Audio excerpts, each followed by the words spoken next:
Let's fight बयानबाजी। राहुल गांधी ने NEET paper leak मामले को जालसाजी का नया फार्मूला बताया है। उन्होंने एक्स पर लिखा कि सरकार पहले लंबी खामोशी रखती है, फिर दोषियों को संरक्षण देती है और उसके बाद सवाल पूछने वालों पर हमला किया जाता है। राहुल गांधी ने कहा है कि नीट पेपर जैसे गंभीर मामले के बावजूद किसी भी मंत्री ने अब तक इस्तीफा नहीं दिया। राजस्थान के पूर्व मुख्यमंत्री अशोक गहलोत ने भी कहा है कि राहुल गांधी ने 2024 में संसद में पेपर लीक के खिलाफ पुरजोर आवाज उठाई थी। गहलोत ने इस मुद्दे पर शिक्षा मंत्री धर्मेंद्र प्रधान के इस्तीफे की मांग की है। नीट पेपर 2024, 25, 26 3 बार लगातार जिस प्रकार पेपर लीक हुए हैं, उसे इतना आक्रोश है जिसकी कल्पना एनडीए गवर्नमेंट नहीं कर पा रही, ना मोदी जी कर पा रहे, ना अमित शाह जी कर पा रहे। और धर्मेंद्र प्रधान जी ने ऐसे लोगों के चयन किए हैं, सब जगह बैठा दिया जो नाकाबिल लोग हैं, प्रशासनिक क्षमता उनमें नहीं लगती है। इसी कारण से एक बार लीक हो गया समझ में आता है, दूसरी बार हो गया, फिर तीसरी बार हो गया। इसको क्या कहेंगे? 22 लाख जो हमारे नौजवान साथी है, छात्र हैं, अभ्यर्थी हैं, उनके फ्यूचर का सवाल है, कितनी मेहनत वो करते हैं। आज उस कारण से आत्महत्या की खबर आने लग गई है राजस्थान सहित, और कोई संवेदनशीलता ही नहीं इनके अंदर। ऐसे हालात में ये परीक्षा हुई भी है, अब नई डेट डिक्लेयर कर दी है। धर्मेंद्र प्रधान जी को तो खुद को इस्तीफा देना चाहिए। उनका तो ज़्यादा मन राजनीति में लगता है, उनका मन सरकारें तोड़ने में, बनाने में लगता है। ये उनकी भूमिका पहले भी रही, राजस्थान के लिए भी रही है, मैं मालूम है। इसलिए जो है, या तो बर्खास्त करे प्राइम मिनिस्टर उनको, मोदी जी, या इस्तीफा दे, तब जाके नौजवानों में इस बात का एहसास होगा कि सरकार हमारी भावनाओं को समझ रही है। उन्हें माना जाएगा कि सरकार को परवाह नहीं है, चाहे कुछ भी हो जाए। 22 लाख अभ्यर्थी, क्या बीत रही होगी उनके परिवारों पर, उनके खुद के ऊपर, कोई कल्पना नहीं कर सकता। राहुल गांधी जी ने तो पार्लियामेंट में कहा था 2024-25 को, राजनीति ऊपर उठ के कहा था। राजस्थान विधानसभा में नेता प्रतिपक्ष टीकाराम जूली ने प्रधानमंत्री से सवाल किया है कि युवाओं से किए वादे के बावजूद वे चुप क्यों है।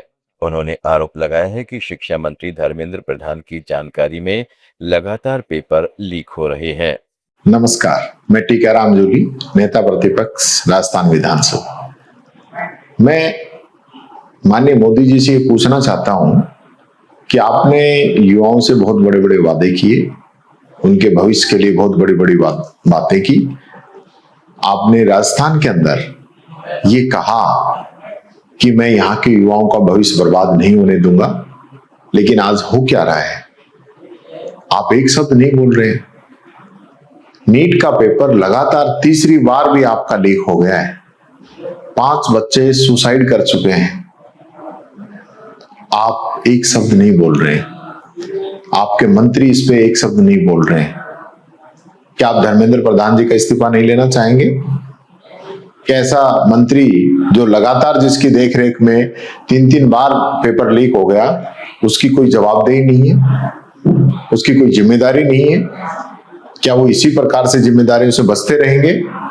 राजस्थान के अंदर तो हमारे शिक्षा मंत्री कहते हैं कि ये तो कोई छोटी मोटी बात है, ऐसी होती रहती है। राजस्थान से इसका कनेक्शन जुड़ा हुआ है। यहाँ बीजेपी के नेता जो है इसके अंदर पकड़े गए हैं पेपर लीक के मामले में। उन्होंने पेपर आगे बेचा है। उनके परिवार में लास्ट ईयर भी 5 बच्चे जो है पेपर लीक करके उसमें बैठे हैं, उन्होंने परीक्षा पास की है। यहां सबसे बड़ी बात, बहुत बड़ा घपला जो यहाँ पे है, वो ये है कि यहां सबसे पहले राजस्थान पुलिस को सूचना दी गई थी, लेकिन सरकार ने रिपोर्ट दर्ज नहीं की, मुकदमा दर्ज नहीं किया, मामले को दबाना चाहा। तो मोदी जी को ये नहीं दिख रहा कि राजस्थान के अंदर क्या हो रहा है, राजस्थान की सरकार क्या काम कर रही है, यहाँ पे एफआईआर दर्ज क्यों नहीं हुई? प्रधानमंत्री नरेंद्र मोदी ने नीदरलैंड और भारत के संबंधों को महत्वपूर्ण बताया है। द हेग में प्रधानमंत्री मोदी ने कहा है कि लगभग 1 दशक बाद वे दोबारा नीदरलैंड में है और पिछले दशक में भारत नीदरलैंड साझेदारी ने उल्लेखनीय प्रगति की है। मेरा और मेरे डेलीगेशन का गर्मजोशी से स्वागत के लिए मैं आपका बहुत बहुत धन्यवाद करता हूं। लगभग एक दशक बाद नीदरलैंड की यात्रा करके मुझे बहुत खुशी हो रही है। पिछले एक दशक में भारत नीदरलैंड पार्टनरशिप ने उल्लेखनीय प्रगति की है। एक्सेलेंसी, हम नीदरलैंड को भारत के सबसे महत्वपूर्ण पार्टनर में से मानते हैं। नीदरलैंड भारत के टॉप 5 इन्वेस्टर्स में से एक है। हमारे हिस्टोरिकल, कल्चर और पीपल टू पीपल टाइज भी बहुत गहरे हैं। डेमोक्रेटिक वैल्यूज, मार्केट इकोनॉमी और रिस्पॉन्सिबल बिहेवियर ये हमारी साझी सोच का हिस्सा है। पानी, स्वास्थ्य और शिक्षा जैसे क्षेत्रों में हमारा सहयोग हमारे लोगों के जीवन को बेहतर बना रहा है।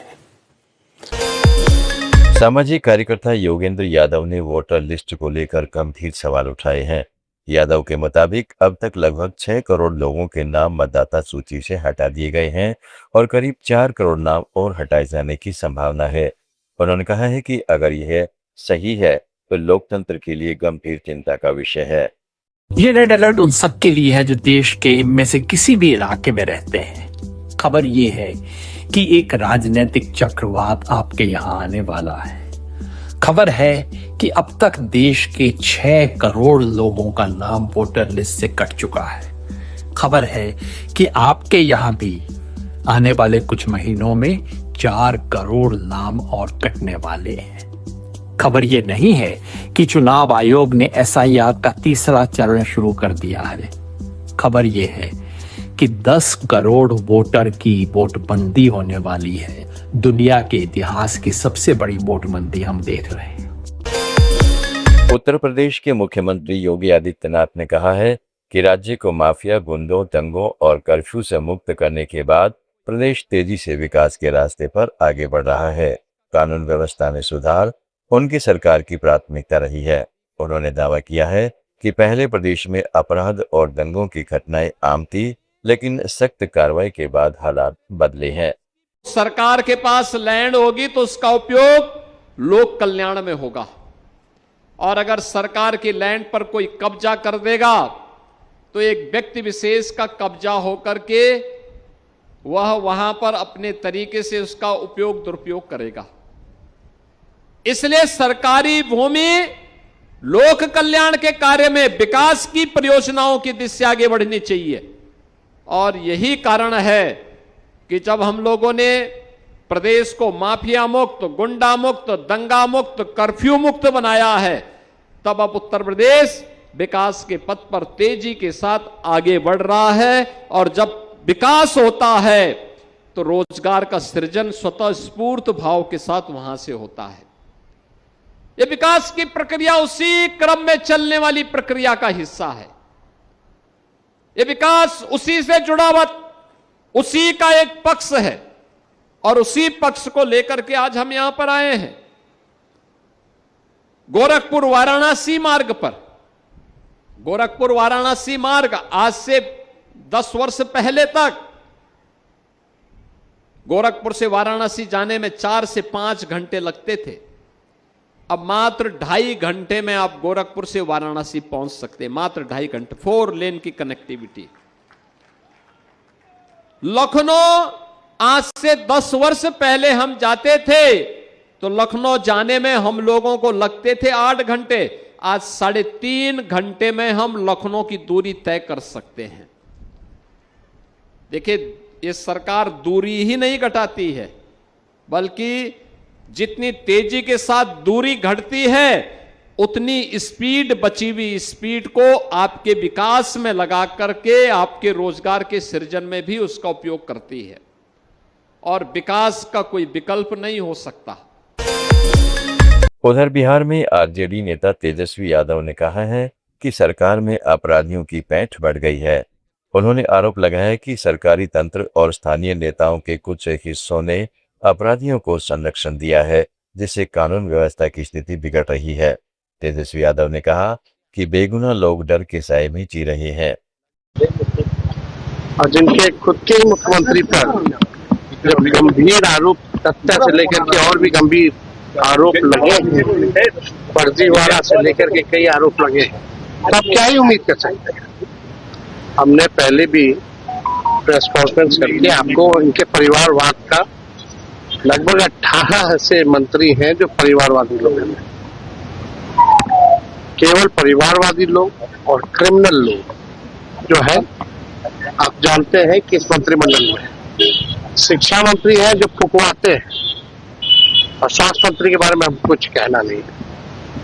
तो आप समझ जाइए बिहार की स्थिति क्या है।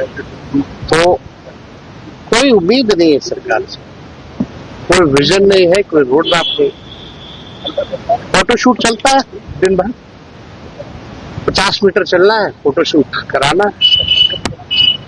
तो आप समझ सकते हैं कि बिहार में जो सरकार है वो कैसे चलती है। और पहला चुनाव ये लोग हारे हैं सरकार बनने के बाद। लोगों में गुस्सा है, चुनाव के बाद बेहता वृद्धि, पेट्रोल, डीजल, गैस सिलेंडर मना कर रहे लोग। गाड़ी है, गाड़ी पे मत चलो, सोना मत खरीदो। और कोई भी लोग बताइए 50 मीटर चलने के बाद कितने और मंत्री जो हैं या और कोई है जो पैदल चल रहा है। तो ये तो पुराने दौर में लोग ले जाना चाहते हैं, ये लोग तो बैलगाड़ी के दौर में ले जाना चाहती है ये सरकार। महंगाई हम लोग बोलते थे चुनाव खत्म होगा, देखो कितना जल्दी लोग जो है महंगाई जो है करेगा। चुनाव खत्म, लोगों को ठगा गया, बिहार में 10-10 हजार दिया गया, बिहार का खजाना खाली, कहीं किसी को कुछ नहीं हो रहा। तो सरकार से क्या ही उम्मीद की जाए। आम आदमी पार्टी के सांसद संजय सिंह ने मीडिया पर जनता को महंगाई के मुद्दे पर गुमराह करने का आरोप लगाया है। संजय सिंह ने कहा है कि मीडिया और सरकार तेल कंपनियों के कथित नुकसान का हवाला देकर असल कारणों से ध्यान हटाने की कोशिश कर रहे हैं। नमस्कार, जय हिंद साथियों। कई दिनों से मैं देख रहा हूं गोदी मीडिया वाले बेचारे बहुत परेशान हैं। उनको रातों की नींद नहीं आ रही है, परेशान हो गए बेचारे। कह रहे हैं 1000 करोड़ रुपए हर दिन कंपनियों का घाटा हो रहा है, 1000 करोड़ रुपए हर दिन कंपनियों का घाटा हो रहा है। क्या आपको छाती नहीं पीटना चाहिए? क्या आपको अपना सर नहीं फोड़ लेना चाहिए? अरे क्यों नहीं, अगर डीजल पेट्रोल के दाम 3-3 रुपए बढ़ गए तो उसको क्यों नहीं बर्दाश्त करते? अरे क्यों नहीं, अगर गैस के दाम 993 रुपए और 261 रुपए बढ़ गए तो उसको बर्दाश्त क्यों नहीं करते? क्यों बोल रहे हो? चुप रहो, खामोश रहो, बढ़ गए तो बढ़ गए। ये तर्क दिया जा रहा है गोदी मीडिया के द्वारा। तो आप लोग ये समझ सकते हैं कि गोदी मीडिया दरअसल किसके लिए काम करता है, दिन रात किसका प्रोपेगेंडा करता है, दिन रात किसको बचाने के लिए लगा हुआ है। जिन टीवी चैनलों को आप ये मानते हैं कि इसमें कही गई बात भगवान की कही गई बात है, उन टीवी चैनलों की क्या विश्वसनीयता है? आपको पता है 12 साल में इस देश की जनता से प्रधानमंत्री नरेंद्र मोदी जी की सरकार ने 44 लाख करोड़ रुपए का टैक्स वसूला है डीजल पेट्रोल के नाम पे। और ये जो कंपनियों का रोना रो रही है गोदी मीडिया, उन कंपनियों ने 3.5 लाख करोड़ रुपए का मुनाफा कमाया है। बयानबाजी में आज इतना ही। जुड़े रहें लेट्स माइक के साथ। आप सुन रहे थे let's mike more than radio. Follow कीजिए हमें हमारे सोशल मीडिया प्लेटफॉर्म्स पर। It's time for news. It's time for more than radio. Presenting the first radio news app, Let's Mic. Let's Mic, a news-based app on your phone where you get to watch and listen news